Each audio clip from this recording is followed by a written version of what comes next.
There you go. Okay, well, today we have Isabel LaRosa from Maryland. By the way, how's the weather in Maryland right now? Honestly, okay, this is actually funny because I'm not actually in Maryland currently. I'm in New York right now, but I'm most of the time in Maryland. I think apparently it's raining there. That's what my mom said, but so So what are you doing in New York? honestly, I mean, I'm up here because we just shot a music video. But we shot a music video and then we're just like a few things. There are people I want to say hi to. There's just some stuff to do in New York, but honestly, it's like the same routine as I am in Maryland. I don't really the routine doesn't differ, but it's just if I'm up here, it's for like specific stuff. So Now, were you born and raised in Maryland? yeah, yeah, I was born and raised in. I spend the majority of my time there. But I sometimes I kind of split time, but most of the time I'm in Maryland. So, I mean, here's the thing. I mean, first of all, the people that are listening, I mean, this is going to be straight up music. And Isabel has a really cool background in the fact that it's very competitive in the music business right now. And she's making things happen. And that's what it's about. It's about doing it yourself today. So let me ask you this, Isabel. Mhm. When you grew up actually not really, you hated singing, basically, you said when you were a kid. Yeah. So how did you find the love for singing? I think that honestly, it's like, when my dad was a big jazz musician, or like, you know what I mean? He was very into jazz. And, I think it was kind of like he always wanted like musicians as kids. So when my brother we both started on piano and just, I don't know if I'm allowed to cuss in this, but we both fucking hated it. um, and then my brother found guitar and he like loved it. That was his thing. And then I feel like I kind of just like had a good voice and naturally fell into it, but it was almost like what I did just because like by default and not what I was like hyper focused on at the time in terms of interest. So it almost like I was like, I don't know. It's like I don't want to go to fucking jazz jams and like watch a bunch of old jazz musicians play. You know what I mean? It was just kind of boring to me. But I think that once I found, and I really do love like jazz standards. Like I grew up on it and I really love them. I feel like you grow to appreciate it more as you get older. You know what I mean? But as like a 7-year old, I was like, I don't care. Like, what am I doing here? But as I've kind of gotten older, I appreciate it more. But as I found more like just honestly pop music, I was like, okay, I can get behind this. Like, so that was really my younger singing experience. So you hated singing. What did you do? What did you do to work on your vocal? Did you work with a vocal coach? Did you just kind of learn naturally? Honestly, I mean, I never worked with any kind of vocal coach. I mean, I've done like a few voice lessons, but that's been as of the past couple of years, like here and there. But I really just worked with my dad, and it was honestly just me just singing myself. Like, I don't really have any formal training because I don't know. I think for whatever reason they don't want to like if you go in with the wrong teacher when you're such a young kid, you can develop like bad habits that as an adult, then it's really hard to get rid of. And so it was honestly really my dad teaching me, and just singing by myself. I didn't really just kind of figured it out. I don't know. You're absolutely right, developing bad habits. A lot of new singers today, they do develop some really bad habits. And that's because, as you mentioned, they're not working with the right coaches. In fact, they're working with vocal teachers that have a classical background, Yeah. a theater background, right? Mhm. Yeah, yeah, absolutely. And like there's a certain, and not to say that I actually like jazz style vocals, but there's a certain style to them. And I think my dad really wanted me to not be like specifically influenced by a certain type of singing. So I didn't like if I didn't want that as I got older, I just kind of like you take on like a natural way of singing just because it's your own vocal tone and whatnot. I don't really Right. know what I sound like, but um he didn't want me to kind of like just pick up jazz style vocals just because that's what the genre of music was. You know, he wanted me to kind of find out what my own style was. So he kind of very taught me like just like hit the notes, deliver it well. You know, it wasn't like a specific thing. So, and I appreciate that because not to say I don't like jazz vocals, but there, you know, again, you desert you develop certain styles, and it's hard to get rid of them as you get older. So You're absolutely right. Now, so your dad seems to be pretty accomplished. my dad is honestly, I mean, he doesn't like he's not like a full-time jazz musician. He does it on the side just because he really enjoys it. And I think that he just really wanted kid or his kids to be in music. But yeah, I mean, he's plays saxophone and piano, and obviously he's a very very talented person. But he really just, you know, I think that I didn't really pay attention to my voice as a kid, but I listened back to videos and I was like, oh shit, I wasn't bad. Um, so he was like, I want to get her like singing as soon as possible. So, did you, when you were a kid, I mean, were you involved in theater or anything like that? I did like a couple like plays here and there, honestly, but I think I did maybe one musical. I wasn't super into it, honestly. My brother and I started writing together when I was like 11 and he was in like no, I don't know, he was however many, 3.5 years older than me. So if I was like, no, he was 11 and I was like 7 or something. And we started just writing songs together. And I kind of when he started taking on more of the writing, I wanted to do exactly what he did. So then I was like, I'm gonna write songs. Like I'm gonna be part of this. And then honestly, it just kind of went from there. But it wasn't anything like I was involved with, like heavily involved in theater or anything like that. It was really just what we liked, you know. Now, was your mom into music as well? She comes from a very musical family. She's not as I honestly think that she could be it's like so incredible. I think if she developed it as a kid, but she never really was into it. But she my family's my on my mom's side is Cuban, so she has a lot of like it goes way back in terms of that. But she herself, she wasn't super into it. I mean, she's incredibly supportive and she loves music, but she just wasn't involved in it as much. Now, you mentioned that you were raised on a steady diet of classic rock. So, what kind of classic rock bands were they that you really enjoyed?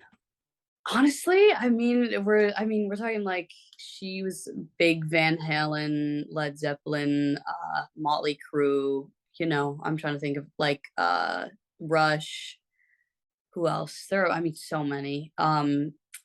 I just grew up with so much. She would do the thing where like we would play songs on aux, or like they would come on radio and she would be like, no, don't look at the artist, like who tell me who the artist is based on what you're hearing. But yeah, I mean, she's very into like 80s classic rock, which I thought was very cool. But honestly, I look back on it and I'm like, this was so much cooler than I thought it was as a kid. What the fuck? Like, so So, what did you learn from those classic rock? I mean, you're 18, right? They're yeah. classic bands. They're much, different Mhm. generation. I mean, Yeah. what did you learn from those artists?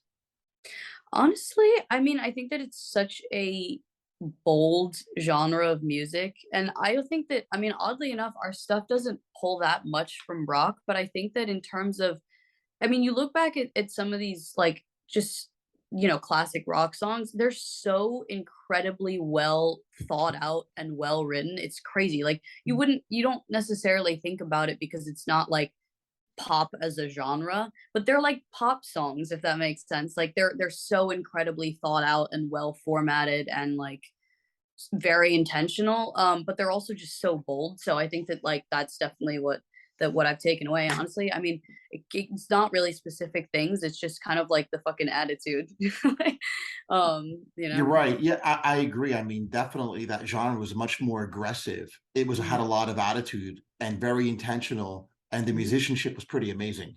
It's incredible. I mean, when you think about like how you know, they recorded things very differently then, you know, and you think Sure. about all of the time and like how, you know, there's like no pitch correction on their vocals, and you're like, holy shit, that's insane. Like, you know, just the time and detail that it takes to get that shit right is crazy. So I have a lot of respect for that.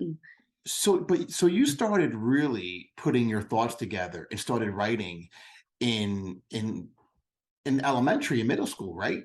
Yeah. Hmm. So, like, where did you draw experiences in elementary and middle school? Like, how did yeah? What kind of experiences did you draw from them?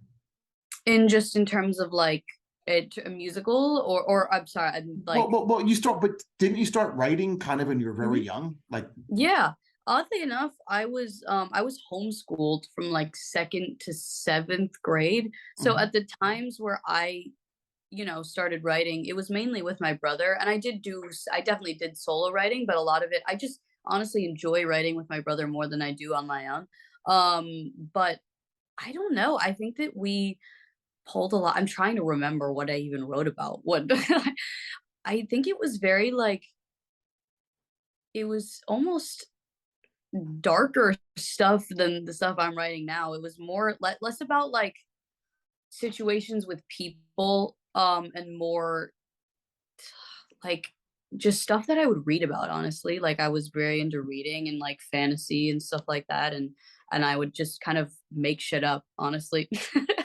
But but I mean it was cool though. I'm trying to remember what I wrote about. We Oh my god, we wrote this song, and this was mainly my brother's song, but it was just something that popped in my head, but it's called "The Passing of Time," which is just how about how, like, I have to pull up the lyrics, but, that's some pretty deep shit for, like, I don't know, Thomas being in, like, 6th grade or something like that, but so, I don't know, it was more like grand things, if that makes any sense, which is odd because we were younger, but, you know. So you were probably about like 10, 11 years old when you started writing songs. Yeah, and yeah, exactly. And again, it was largely with Thomas, just because we I really enjoyed writing with him, and honestly at that point, like, oh, he's actually walking in right now. But yeah, I mean, I think that we I mainly wrote when I was younger with Thomas, because I was kind of also just focused on like I had other oh sorry, my phone like glitched out because it was on It's 10%. all But good. yeah, can you see me okay? I can see you great. Gonna walk in the background. So Hey, Thomas. there he is. How are you guys? So this is the dynamic duo, This is the dynamic. The Mick Jagger and the Keith Richards. He's been getting that so much recently. Who's Mick Jagger? I guess you're Mick Jagger. Yeah, you're Mick Jagger. I'm Mick Jagger. You're Mick Jagger. The John Lennon and Paul McCartney. Yeah, exactly. You know, hey, any Beatles comparison, I'll take. you know, exactly. But I'll take it. yeah, So I mean, it is true though, right? Every great artist, there was a dynamic duo, right? yeah, most definitely. I mean, I think it's helpful to just have ideas to kind of like bounce off, to be able to bounce ideas off somebody and, have honest opinions and also like validation almost like on something being like, oh, that idea actually is good or no, we need to retract, whatever, you know what I mean? It's like yeah, music is meant to be written together, right? I mean, music is meant to be written with other people, I believe. Yeah. I think it's depend or sorry, Tom. No, go on. I think it's dependent on almost like situationally and whether you like working by yourself or with other people more. But I think that it really helps me to be able to, like, if I'm stuck on things or if you're stuck on things, to be able to go to someone else that you trust their opinion, and then have them give you an honest opinion, and it makes it 10 times better. And also just have two minds at it, because there's shit that I wouldn't come up with that he would, and vice versa. So yeah, I find all of my favorite songs we do are the ones like that, like we write or ones we write together. You know what I mean? So, and you write everything in your bedroom. Yeah, that is, yep. It's all in the Annapolis in his room or my room or here, but less so here because we just don't spend as much time here. But sometimes here, but mainly in the rooms in Annapolis. So you basically wrote a bunch of songs and you started dropping them on iTunes. Yeah. I mean, we used to drop music like a long time ago on just iTunes, I think. And then obviously like the recent stuff starting with 16 Candles was just on DSPs, so like Spotify and Apple Music and all that stuff. Sorry, you can, you're good. But yeah, it was really on. And we used to release a lot of stuff on iTunes like way like years and years ago, but there he is again. But now it's just on like Spotify. I don't even know, is it on iTunes? I guess iTunes still exists. Yeah, I mean, Yeah, yes. I mean, iTunes, yeah, iTunes still is a player. I mean, Mhm. mhm. Yeah, absolutely. I mean, yeah, no. When But I was in, I'm 21 now, but when I was in high school, like throughout my high school years, we dropped a lot of music, and yeah, it was we did it as a duo for a long time. yeah, we Yeah, were a band. yeah. So you started out as a duo, right? LaRosa. Yeah. Yeah. Oh my God. Oh Yeah. yeah, Yeah. Yeah. So, yeah. We used to drop music there. so basically you started out as a duo, but Mhm. you dropped the duo and you ventured out as just a solo artist. Is there a reason why you made that move? Honestly, I mean, I think that the behind the scenes doesn't change. I mean, the process is the Right. exact same as it was. But I honestly think that in terms of, we weren't seeing at the time, it was like in the beginning of quarantine when we thought that dropping stuff, both his stuff and my stuff as solo stuff, would be the best move, because we didn't see any duos blowing up at the time. Like it was Hmm. all kind of like solo artists, and like bands weren't really as big of a thing, like or on the rise at least. So I just think in terms of marketing it's better, and it also allows for like, I mean, we do have different tastes, some, you know what I mean? Like we have individual Sure. tastes. It allows both of us to do specifically what we would want to do without kind of having to like merge both of them. Hmm. Yeah, I mean that was really the reasoning, but the creative process doesn't change. Yeah, I think with duos, I think it can confuse people. It's harder for them to digest. Yeah, yeah, I agree. absolutely. I agree. And I think that, I mean, honestly, I think that we'll probably start to see the pendulum always swings both ways. So I think that we'll probably start to see like a rise of like bands and stuff like that sometime in the future. But I think that generally it's easier to digest as like solo artists. And there's also things that like I think that like on a like there's things that like that like Isabel could say in songs that like almost work better as like like it's coming from one person Mhm. as opposed to like, you know what I mean? So there's like, and this the same goes with my like there's stuff that I would say that Isabel wouldn't say. I don't know. It's just like anyway, I'm gonna go. But great meeting. No, yeah, it's great meeting you. Yeah, absolutely. So basically, so you were basically stuck at home. I mean, we're all Yeah. stuck at home during the whole quarantine. Mhm. So at that point, you decided, let's release stuff individually. Mhm. And you mentioned that you literally started posting on TikTok, right? And TikTok became popular during that whole lockdown, Yeah. right? I think everyone's home and, Mhm. so you mentioned that you mainly use TikTok to promote your music, and for about a year, you posted 5 to And 10 times a day. yeah, no, it didn't do anything. It was the most like, it's, yeah, I mean, I think that honestly, I was at the time where I had some stuff and I wanted to start dropping music. I was getting kind of like antsy and I wanted to drop music, but um, my now he's my A&R, but before he was just like someone that Thomas knew.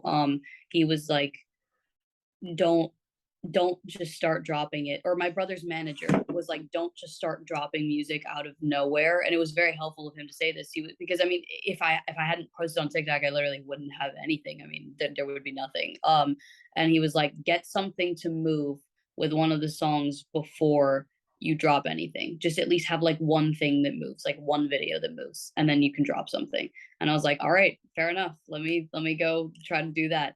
So, and it just didn't work for like a long time.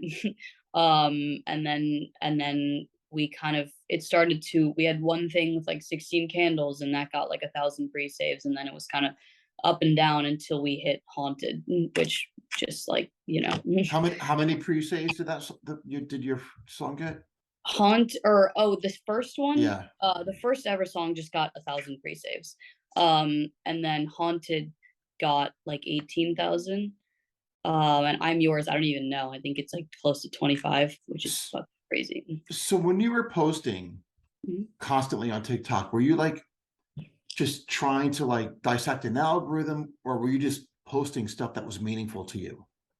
Honestly, it was very much trying to just get the song to anybody. It was like I would make the same fucking video like I would make the same video like with variations on text like 5 different times, and then I would post them throughout the day to try to see which one, if anything, caught a little bit. Then like, okay, this was at a certain time and I did this specific thing, and then I would take that and then work with that. You know what I'm saying? To like kind of revise what I had seen a little bit of success with, and then just keep going like that. I don't know. But it was very frustrating, but you got to do what you got to do. Totally. So after literally a year of posting 5 to 10 times a day, not getting any traction, not going viral, not even close, as you mentioned. Yeah. I mean, so you drop a song, you wrote a song called Haunted, right? Mhm. And Yeah. that was a song that really did it for you, right? Yeah, absolutely. I mean, I honestly, oh, sorry, what were you saying? Well, so was it the song or was it the video that started getting the traction? Like, was it the song or was it the content that you were posting that bolstered the song?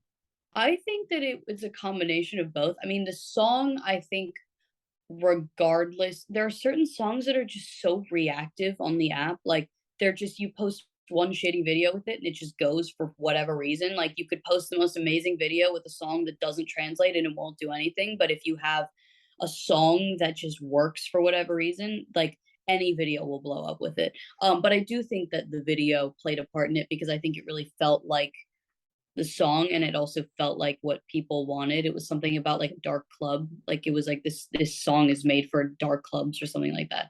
And then people were like, yes. So I think that both played a part in it. And obviously the visuals are like incredibly important to me. I mean, that's like they're like my favorite thing. But so I think it's a combination of both. But like with I'm Yours, it would be the most like random videos that would just do like hundreds of thousands of likes just because people like the song. So I think the song is probably the most important part, but the visuals are also just so incredibly important. If you don't promote something in the right way, even if it's a great song or even if it could be reactive, it just won't work. So you wrote the song Haunted because you Mhm. wanted to write something that could be in the show Euphoria. Yeah, honestly. And my brother was the one who kind of honestly first came up with the idea. We wrote it together, but it's like I almost was kind of reluctant to tease it at first because I was like, this feels very different from my stuff. And I don't know, I was just like a little bit hesitant about it. And then I posted a few videos with it, and then one just randomly went, and I was like, well, shit.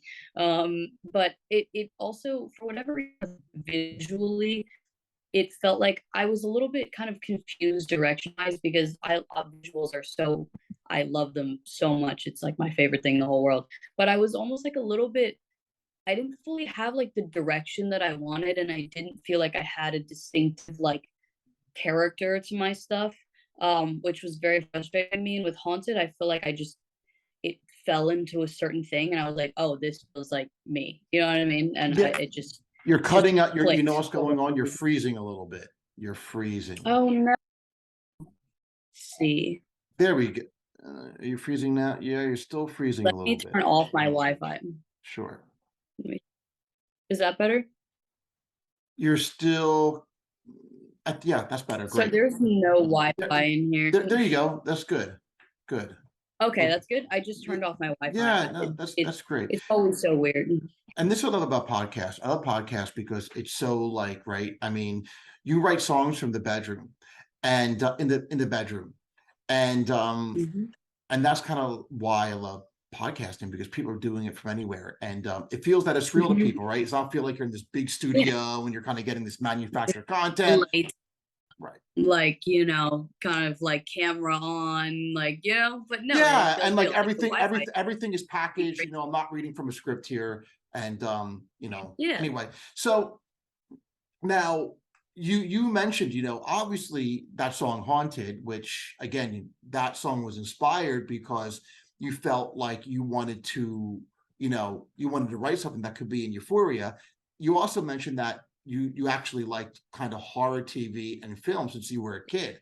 So, by the way, what were some of your favorite scary movies? Oh my God. I'm really trying to think. I mean, I've watched so many that like I mean, a big recently I've really liked, obviously it's huge right now, but X, the A24 movie X, I loved it. It just visually so beautiful.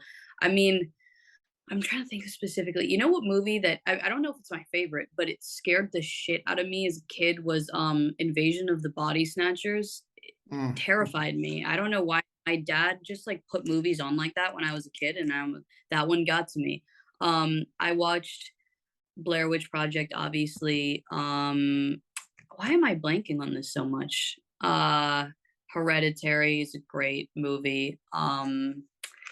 Honestly, I mean, big, just like first season of Stranger Things specifically is just such a huge visual inspiration. That season is just so, that season is so incredible. But yeah, I mean, I think that honestly, anything that feels kind of like dark East Coast, biking at night, like things like that. I really really love. Also, I mean, it's not horror, but definitely love a lot of the visuals in the show Ozark. Incredible. But honestly, every time that someone asks me what my favorite horror movies are, I completely forget every movie that I've ever watched. So I might have to get back to you on that one. But No, I I get do it. love them. I get it. It's like when someone asks you, like, what are some of your I'm favorite like, I songs? don't know what I had for dinner last night. I don't know. So now you also incorporate a lot of fashion into your content as well. So where did you develop the love for fashion? Um, honestly, I don't I mean, I have thrifted a lot since I was a kid. I think that I just love like vintage clothes, like especially obviously vintage leather jackets and stuff like that. I mean, honestly, I take inspiration from not as extreme, obviously, but take inspiration from like 70s, 80s, kind of harder fashion is very, very cool. But honestly, just thrifting. And I think that with thrifting, there's so much stuff you kind of you tend to gravitate towards certain types of things, and then you're like, okay, I like this, I'm gonna go in this direction. But I've gone through so many phases until I kind of found what I was like, okay, this really feels like something. It's like the same thing with the kind of visual aspect of the music before Haunted. I was like, I don't really know what, I've always loved vintage fashion. I've always loved kind of 70s, 80s, you know, again, like harder fashion, but I I didn't I was just kind of trying to like match the the clothes I was wearing to exactly what the song was. Like Game Boy, it's like that doesn't really feel like it just doesn't feel as much like me, and so it kind of took me a little bit to find exactly what I really liked. So, but I mean, thrifting, it's just like, and Pinterest, if I'm going to be honest. So yeah. So when Haunted started going on viral on TikTok, you didn't even finish you didn't even Also, right. So the song went viral on TikTok. You didn't even finish writing the full song. no. So you basically just posted like a segment of that song on TikTok, right? Yeah, it was literally just the hook, and that was the only thing that was written. So after this, like, so how many seconds was that? 15, 20 seconds? Honestly, I think the video that went was like 7 seconds. It was like a very short clip. I mean, the chorus of Haunted is really just it's not too lyrically complicated. Um, but yeah, I mean, it was like a 7 second clip, and then just the chorus like repeats if you're going to do the full one, but it was really just a 7-second clip. And we were like, oh my god, people are going to kill me if I don't finish the song in the next 2 days. So So, so you ultimately got, I mean, that song is almost at 16 million on Spotify. Now, were you thinking while you were finishing up that song where you're like, we can't screw this up? Was that kind of going through your head? Definitely, absolutely. We were like, "Oh, we got it. This has to be really good." Because people, and I think that's what people were saying. They were like, they, people always like to be like, it's just one little clip. Like, don't expect the rest of the song to be good. And we're like, okay, well, let's make the rest of the song good. But no, it was definitely, and it also just, you have to think about that, but you also have to also kind of put it out of your mind, because then it kind of, it can, hinder your ability to actually write honestly. I don't know, it can kind of like paralyze you a little bit. So you just have to then actually just listen to the song and focus on what's best for it, instead of paying attention to what people are saying, and go with what's best for the music itself. Yeah, because ultimately, when you're just kind of giving someone a 7-second portion of a song, it's kind of like you're giving them a teaser, but then people are now waiting for like, well, what does the full movie going to look like? What's that going to Exactly. It's like a trailer, then the trailer? movie has to be good, but you have to just focus on making the movie good, instead of being like, oh, do we have to live up to what this trailer is what people have seen of the trailer. You just have to focus on making the movie good, because that's the most important part. So that's, yeah, it just had to feel natural, and it just kind of happened. I don't know, I honestly, at this point, I don't even remember writing half the songs. It just, I'm like, it's like in one ear and out the other. But I can kind of, it's like the same situation every time. It's just us sitting in either my room or my brother's room, just like trying to figure out the lyrics. So it's not too different every time. So then I have to be like, what was I thinking about when we were writing that? But yeah, I mean, it was honestly a very quick process though. So you're, musically, sonically, um, you sonically, your music is kind of haunting, dark. So where do how did you fall into that? I mean, again, was it like you watching scary movies when you were young? Like, how do you think you kind of fell into that kind of vibe? Yeah, I think that honestly, because my brother is my producer, obviously, and I think that I've always liked dark stuff. I mean, we were so into 21 Pilots and that whole genre of stuff. That's like our favorite stuff ever. I mean, I especially have always really, really liked dark music, and for this one, honestly, it came out of the Maryland winter, which is generally pretty dark and shitty. And we wanted something to feel like it would be in the new season of Euphoria, which at the time was really big, and that felt darker. So, and I think that there were, yeah, I think it just kind of, I would ask Thomas about the production, because I don't know as much on that, but it almost is kind of something that we fell into more than anything. But it honestly came out of the shitty Maryland winter. It was very cold, and we would take very long walks at night. So you also got a lot of Spotify support. I mean, you were on like Pop Sauce, Pop Rising, Fresh Dance Pop. I mean, really cool Spotify editorial playlist. So did that come following going viral on TikTok? Yeah, yeah, that definitely. I had gotten some previous support from them with the other stuff, but it definitely ramped up. I mean, I think that if something moves, on an outward, like if something's streaming really well and it's not already coming from those playlists, then they'll kind of go with that. But it was, I mean, it was very cool to see. It was crazy to get on, especially Pop Rising was nuts. So, but they are very much appreciated. But it was because it all tracked from TikTok, and it kind of all led to that. So what led to the signing of RCA? I mean, right? RCA is one of the most oldest music labels in town. I mean, they had like Elvis Presley. Which is crazy. I actually didn't know that they had Elvis Presley. Elvis What? Presley. Like, that's crazy. I did not know that they had Elvis. I haven't gone back far enough to I don't that's crazy actually. Yeah, I mean, I think that as a result of Haunted going tracking and doing very well on because translating from TikTok to Spotify, I think that then labels started to reach out and we had my brother had known Jake Botman, who is an A&R to RCA for a long time, but it wasn't something that it wasn't like a pre-planned thing, obviously. It was never like it just moved and then they were interested in me because it moved and sure. we knew him and like you know what I mean it's a kind of like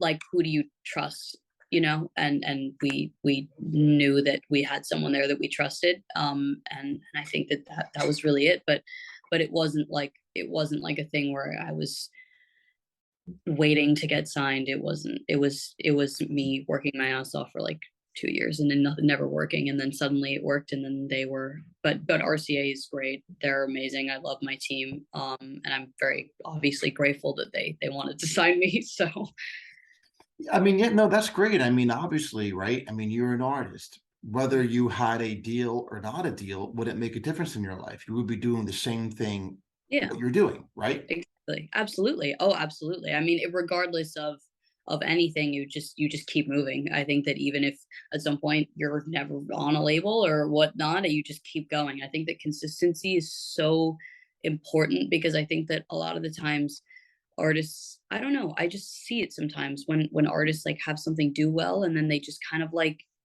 back off a little bit. And I'm like, that's when you go. That's when you keep moving. I think not everything's gonna go insanely viral. Not everything is gonna be insanely huge, but just keeping moving is I think so incredibly important, regardless of whether you're any like this goes out to anybody, regardless of whether you're on a label or not. So So have you set out like these big goals for yourself? mhm. Like, I mean, you're 18 and you're already, again, I mean, you're doing what a lot of artists want to do. And that's one, dropping music, releasing tracks, of course, going viral, which I mean, going viral, I mean, it's an overused term. It just means it's, you know, the world has reacted to what Yeah, you're doing. That's what that yeah, means, viral, right? yeah. So, Mhm. you're already, you're partnered with a music label. So what have you kind of like what are your ultimate goals? Like what do you want out of the whole thing? Do you just want to create art and just impact people? Or do you see a bigger picture? Is there like a long-term plan? I mean, honestly, I think that I mean, this just may be me, but I mean, both Thomas and I are kind of in it to win it. But I also think we wouldn't do music. I mean, music is just like I don't know what else I would do. Like, it's such a huge part of both of our lives that it's we're both very competitive. So I think that like when we're gonna do something, we want to win, but it wouldn't be music if we didn't love like I don't know what I would do without creating, music and it's like it's like that is my life. But I want to be the biggest artist in the world. So, you know what I mean? So it's both. It's like I want it my one of my favorite things ever is to see like I don't know how people take the songs and like relate them to their own lives is just the craziest thing to me because I'm like, oh, this actually means something to someone. And I mean, that's all I could want. But I think it's a balance. Like I want to do it and I want it to be fucking huge, but I also wouldn't want it just to be that if it didn't really impact people. It's a balance of the two. I think it's like a fine line to walk. Kind of want to do it on your terms. Yeah, exactly, exactly. But I mean, it's all about the music, it's all about the songs themselves and how what they mean to people. And just because I don't know I don't know what else I do, honestly. I mean, it's like so, it's like the most Now, important thing to now me. being that you're signed to a major music label, are you doing the same thing that you always did, or are you changing it up? No, honestly, I mean, I think that we're just going with, regardless of the label, we would be doing what we like, at least, I mean, music wise and visual wise, we would always stay, I think that we were just talking about it recently. It's like, the label wanted to sign you because you are a certain artist. And then I think then if you sign to a label and then you kind of try to change who you are to kind of fit almost like a certain thing, you know what I mean? Like being signed as like a certain thing. I think that you definitely don't want to lose the character that people liked you in the beginning for. So I think that it's we would kind of be doing what we'd be doing anyways. But and we are just also, I mean, we talking about, it's very weird to me because I'm on RCA, but it's like Thomas and I do everything together. So I say we, but I am on RCA. But Now your latest track that you just dropped is I'm Yours, right? yeah. Now, what inspired that song? Honestly, I think that I'm Yours was inspired. I mean, at least topically, some personal stuff, but I think it's just about, it feels very suburban to me, which is just the environment that I'm in all the time, and it feels like liking someone and you guys aren't dating, and it's like this weird situation where you don't really know what to do, but it just, I mean, it feels like someone picking you up at your like house in like the middle of the night, you know what I mean? But it just felt very specifically suburban to me, but at least topically that's what it kind of was inspired by. Now, are you going to take the show on the road now? In terms of tour, Yeah. I would love to tour. I mean, again, Thomas and I grew up performing like since I was like 7 years old. So that's like the end goal is to tour. I mean, I think that I want to tour when it's like the right time for me, because I don't just want to do shows just to do them. I want to do them if they're right. And if we, you know what I mean? Like I want to bring a lot of people out there, and I want them to be, we did a show in New York in the spring, and it was great. It was really crazy to, we've done so many shitty shows.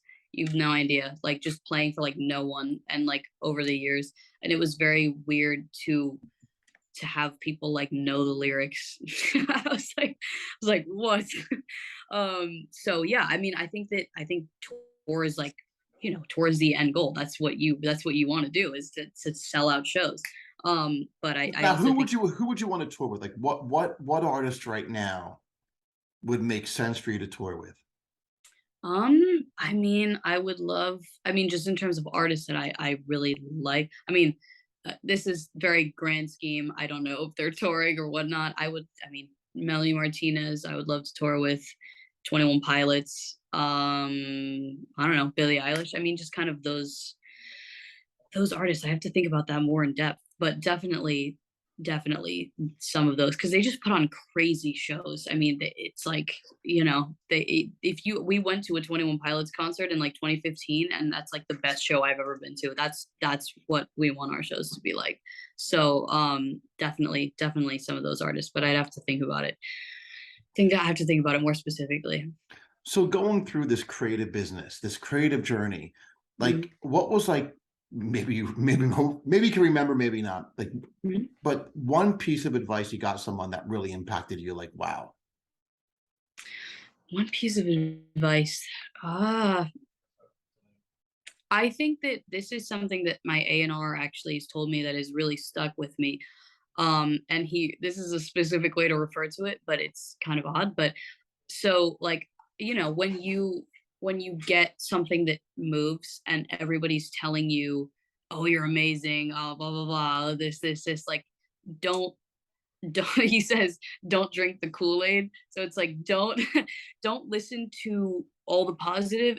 So because if you believe everything that everyone says to hype you up all the time, then when it's not working and everyone's telling you that, you know what I mean, you have to believe both. Then I think that you just have to keep, like, I don't know, I think it just means like to keep just your head on your shoulders and just keep, don't really intake both.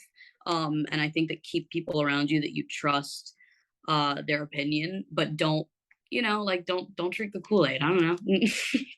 don't listen to too much either side, because if you listen to all the hype, then you have to listen to all the shitty comments. So Yeah, I think, one of the biggest advice that I got that I think was very profound, again, we're both in the creative industry where we're shipping out creative work, is that as a creator, don't attach yourself to the outcome. So, because when you're worrying about the outcome, you're worrying about validation, that just interferes with your creative work. Absolutely. Yeah, absolutely. Right. And also, too, we can't control the outcome. I mean, ultimately, what we have to do is we have to create work and ship creative work that's meaningful to us. We have to show up. We have to be diligent about it. And whether the world embraces it or not is really out of our control. No, absolutely. I completely agree. And I think that like it's almost odd to me whenever a song comes out. I'm like, all right, well, it's not even like, I mean, I can do my best to promote it, but it's not even like in my hands anymore. Like whatever happens with it, it's not within my control. And I think that it's like, things just, you don't know. I could not predict the shit that's happened. I don't know. It's so unpredictable. And I think that if you just like, if you focus too much on like, obviously I have goals and I have things that I want to achieve Sure. in terms of success and whatnot, of course. But I think that if you hyper focus on those, and if that's your if I think let me put it like, if that's the only thing that you care about, then it's, why are you doing it? Just find something else. It doesn't I think that, and I also think that people can see that in the music too, because I think that, if all you're looking for is that, then I don't know. I think sometimes things can come off as just not genuine. I think it's, Right. again, a balance of both, but I completely agree with you. Yeah, I think if you're only looking for validation, then probably you probably need a more of a support group Yeah. than embarking on the creative journey. Yeah, no, absolutely. Maybe you need to talk to someone. Right. Yeah, no. Right. Exactly. No, I completely agree. But yeah, it's an odd thing, but I just think that my family keeps us very, very grounded, so we don't we don't have to worry about that too much. Well, Isabel, again, hoping your new song works out for you, hoping Thank that you. just continue to, like, just do your thing. And Yeah. you seem like you have a really good head on your shoulders, and Yeah. you kind of got me inspired. So It was amazing to talk to you. Thank you it, for having me on. yeah, it was. And I'm gonna have you back, Of okay, course. when you're opening up for 21 Pilots. That's what we're gonna have you Yeah, back, is when you're gonna, exactly. yeah, we're gonna be like, okay, now here we are, Yeah, okay. that's the milestone we're talking about. Oh, hey, Absolutely. But but it's been great to listen, talk, though. it is. But when you speak things, it's crazy how sometimes things can happen, right? So Yeah, it's weird sometimes. I don't know. So we talk about stuff and then it like happens, and I'm like, who is listening? Um, yes, exactly. um, yeah, but thank you so much, obviously, for Yeah. having me. It's been great to talk to you. So All right. Well, thanks, Isabel. And as I said, we'll be in touch right before the tour with exactly 21 right before the Pilots. tour. We'll talk again. We'll recap. All right, Isabel, have a good one. All right, thank you. You too. All right, bye.